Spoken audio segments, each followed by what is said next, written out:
মানিকগঞ্জে তারুণ্য উৎসব উপলক্ষে এসো দেশ বদলায় পৃথিবী বদলায় স্লোগানে বডি বিল্ডিং প্রতিযোগিতা অনুষ্ঠিত হয়েছে। প্রতিযোগিতা শেষে ৩ জন বিজয়ীকে মিস্টার মানিকগঞ্জ হিসেবে বিজয়ী ঘোষণা করা হয়। ১১ ফেব্রুয়ারি দুপুরে মানিকগঞ্জ জেলা সমন্বিত ভবনের অডিটোরিয়ামে এই প্রতিযোগিতার উদ্বোধন করেন জেলা প্রশাসক ডক্টর মানোয়ার হোসেন মোল্লা। প্রতিযোগিতায় বিজয়ীরা হলেন ফিটনেস ফার্স্ট জিমের ফখরুল, বাসেলটেক জিমের ফাহিম আহমেদ ও ফিটনেস ফার্স্ট জিমের শামীম। এ সময় বাংলাদেশ বডি বিল্ডিং ফেডারেশন এর সাধারণ সম্পাদক ডাক্তার কামরুজ্জামান, অতিরিক্ত জেলা প্রশাসক সার্বিক মোহাম্মদ আতিকুল মামুন, অতিরিক্ত জেলা প্রশাসক রাজস্ব মোহাম্মদ আলী, জেলা ক্রীড়া অফিসার ফেরদৌসী আক্তার বন্যা প্রমুখ উপস্থিত ছিলেন। তরুণদের একটা উদ্দীপনা দিবে এবং তরুণ সমাজকে জিমের প্রতি অনেকটা আগ্রহ বাড়াবে।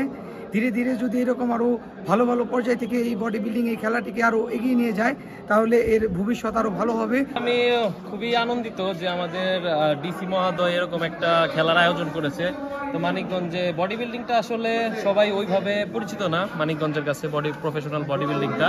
সো তার এই উদ্যোগের মাধ্যমে মানিকগঞ্জের কাছে এই প্রফেশনাল বডি বিল্ডিংটা একটু হাইলাইট হবে। উপলক্ষে মানিকগঞ্জ জেলা প্রশাসন বিভিন্ন কার্যক্রমের আয়োজন করেছে।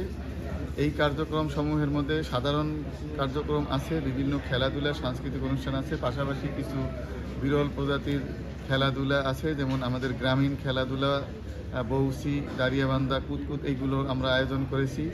আমরা চেষ্টা করেছি স্কেটিং প্রতিযোগিতা আয়োজন করতে, আমরা রোল বল প্রতিযোগিতা আয়োজন করেছি, আমরা সাইকেল র্যালি এবং সাইকেল স্ট্যান্ড আয়োজন করেছি, আমরা ম্যারাথন আয়োজন করেছি। আজকে আমাদের একটি গুরুত্বপূর্ণ ইভেন্ট, যেটা ঢাকার বাইরে খুবই বিরল ঘটনা, মানিকগঞ্জ জেলায় বডি বিল্ডিং কম্পিটিশন আজকে হচ্ছে। এখানে বিভিন্ন স্থান থেকে অ্যাথলিটরা আসছেন।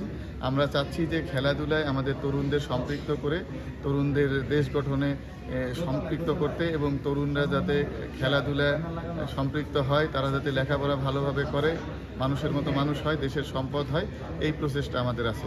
ধন্যবাদ।